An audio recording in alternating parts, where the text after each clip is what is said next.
اللي متابعني على الانستجرام في الفتره الاخيره كنت قاعد عمال انزل صور متصوره بالتليفون، وناس كتير كانت بتسالني انت ازاي بتخلي الصوره دي شكلها تحس ان هي متصوره بكاميرا بروفيشنال مش متصوره بتليفون، وازاي بتخلي الصور بتاعتك شكلها مميز او الالوان بتاعتك بالشكل ده. انا عملت فيديو قبل كده عن اعدادات الكاميرا وازاي تستخدم البرو مود، فعايزين نكمل بقى الفيديو دوت ببقيه الحاجات اللي انت محتاج تهتم بيها، لان التصوير مش بس اعدادات، يعني التصوير فيه حاجات تانية كتير عشان تخلي الصور بتاعتك شكلها مصور اللي مصورها، ما تبقاش اي شخص عادي كده يمسك الكاميرا ويفهم الاعدادات دي فخلاص يعرف يصور.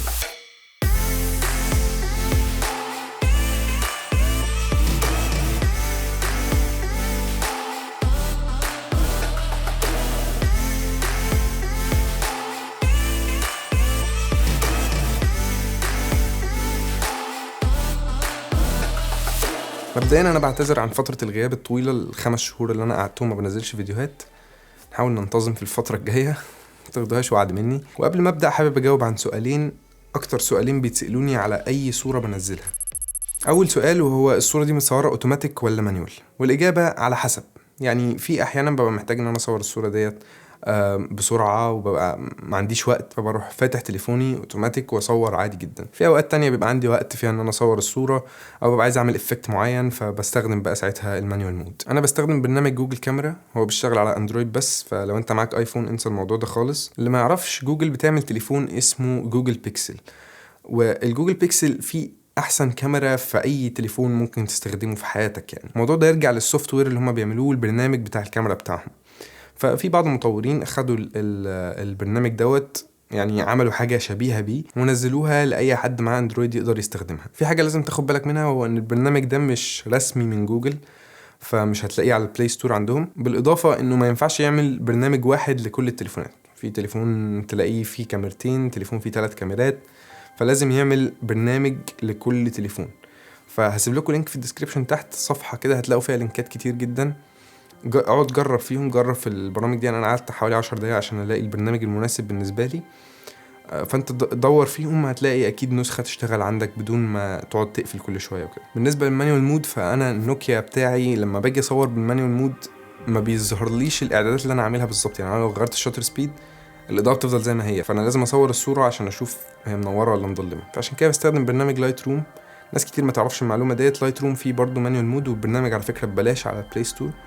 وده احسن تقريبا، يعني مانيوال مود تقدر تستخدمه في اي تليفون. انا في الفيديو اللي فات قلت لكم في شويه برامج كده انا ما جربتهاش، وما كنتش اعرف ساعتها ان لايت روم فيه مانيوال مود. خصوصا كمان ان انت هتلاقي فيه كل حاجه انت محتاجها، يعني هتلاقي الشوتر سبيد، هتلاقي الاي اس او، هتلاقي الجريد لاينز، هتلاقي الجولدن ريشيو، هتلاقي حتى بيصور رو. فانا بستخدم دايما لايت روم لو انا هصور مانيوال مود. عيبه الوحيد بس ان انا لو عايز اصور بشاتر بطيء فما فيش تقريبا في البرنامج عندهم، لازم اروح بقى البرنامج الرئيسي بتاع نوكيا عشان اصور بيه، اللي هو برضو اخره 4 ثواني بس. ولكن غير كده البرنامج بتاع لايت روم ممتاز.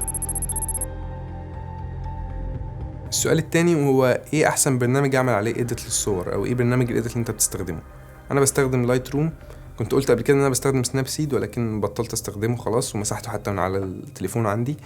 لايت روم بالنسبه لي اهم لان في بريسيتس، في color picture profiles، في ان انت تتحكم في الالوان كل لون لوحده، والمميز كمان ان كل ده ببلاش. بس انت في 3 حاجات بس في البرنامج مقفولين لازم تشتريه عشان تفتحهم، بالنسبه لي مش مهمين قوي، يعني هما الهيلينج بروش والسلكتيف وحاجه تانية مش فاكرها، جيومتريك تقريبا. ولكن من وجهه نظري انا شايف ان هو ما يستاهلش ان انا ادفع 80 جنيه في الشهر عشان اخد ال3 مميزات دول. انا حتى جربته لمده 3 شهور وبعد كده حسيت ان انا بضيع فلوسي على الارض وانا ما بستخدمش اصلا ال3 حاجات دي، فرجعت للنسخه اللي ببلاش. كتير منكم بيبعت لي صور هو مصورها بالتليفون بتاعه وبتبقى صور عاديه، يعني مثلا ممكن يكون مصور شارع او مصور كنبه، مصور زرعه، والسبب ان الصوره بتاعته بتطلع عاديه ان ما بيبقاش فيه قصه مش بس في الافلام، قصه كمان في الصور، كمان في الرسومات، قصه في كل حاجه. لو في قصه، لو في معنى للصوره اللي انت مصورها، الصوره هتطلع شكلها احسن بكتير. فانا كتير بقول لهم الصوره ما فيهاش فكره، ما فيهاش اي حاجه تخليها مميزه، هي صوره عاديه اي حد يقدر يصور الصوره دي. طب يعني انا لازم يكون عندي قصه عشان الصوره بتاعتي تطلع مميزه؟ لا، الصوره بتاعتك ممكن تكون مميزه والناس تحب انها تبص عليها لو فيها شكل معين حلو. مثلا انا اتخيل ان انت بتصور على الغروب مثلا او بتصور الشروق، تصور حاجه شكلها حلو اوريدي، فانت مش محتاج اي قصه عشان تخلي الصوره جميله، هي الصوره شكلها جميل لوحدها. فانت كل انت بتعمله انت بتطلع تليفونك وتصورها. ولكن لو المكان اللي قدامك مكان عادي، وده اللي كلنا بنلاقي نفسنا فيه، بنبقى ماشيين عادي مكان ما فيهوش اي حاجه مميزه، ما فيش اي حاجه جميله تتصور، هنا بقى لازمة القصة ان هي تخلي اللقطة اللي انت هتصورها دي تخليها مميزة، تخليها الناس عايزة تبص عليها. فاول سؤال انت محتاج تسأل نفسك قبل ما تصور الصورة هو انا بصور الصورة دي ليه؟ انا عايز ايه اللي يوصل للمشاهد لما يشوف الصورة دي؟ فخلال الكام يوم اللي فاتوا دول كنت بحاول اوصل لكم الفكرة ديت عن طريق الانستجرام والفيسبوك بالصور اللي انا كنت بنزلها. خلونا ندي مثال، ان الصورة اللي انا صورتها للعصفورين اللي كانوا طايرين فوق الصخرة دي وكتبت عليها مقولة عن الصحاب وكده، العصفورين دول بيمثلوا 2 صحاب، والصورة كلها بتوصل لك الفكرة ديت، الألوان اللي في الصورة، التكوين بتاع الصورة كله بيوصل لك فكرة ان 2 صحاب ماشيين مع بعض عادي في الهوا كده، وبدأت أتكلم عنهم. لو جينا بصينا على الصورة التانية اللي هي الصورة بتاعت العربية، كتبت عليها ان الذكريات بتحصل لما متبقاش عارف انت رايح فين. لو بصيت على الصورة هتلاقي العربية انت مش شايف بقية الطريق بتاعها، انت شايف بس العربية اخر حاجة موجودة في الشارع، وانا قصدت اعمل كده عشان ابين ان العربية مش عارفة هي رايحة فين وعشان اوصل الفكرة بتاعتي. نيجي للصورة بتاعت الشبح اللي كان ماشي على الشط، كتبت فوقيها ان الاشباح مش بتحاول تصطادنا ولكن الذكريات بتحاول. دول 3 امثلة لقصة بحاول احكيها عن طريق صورة واحدة، وهي دي لازمة التصوير بشكل عام او الرسم او الفيديوهات. كل الحاجات دي هدفها في الاول وفي الاخر ان هي توصل فكرة معينة. تاني حاجة الكومبوزيشن والفريمينج. الكومبوزيشن هي العناصر اللي موجودة عندك في الصورة وترتيبها في الصورة عامل ازاي، كل عنصر موجود فين في الصورة. فعلى سبيل المثال لو بصينا على صورة العربية هنلاقي ان العنصر الرئيسي بتاعنا هو العربية، وبعد كده في جبال ورا، في عواميد كلها رايحة ناحية اليمين. لو بصينا على الفريمينج بقى بتاع الصورة ديت هنلاقي ان انا بستخدم حاجة انا بحب استخدمها الستايل بتاعي، يعني اسمه نيجاتيف فريمينج، هو ان انا اسيب مساحة كبيرة جدا ملهاش اي لازمة في الصورة.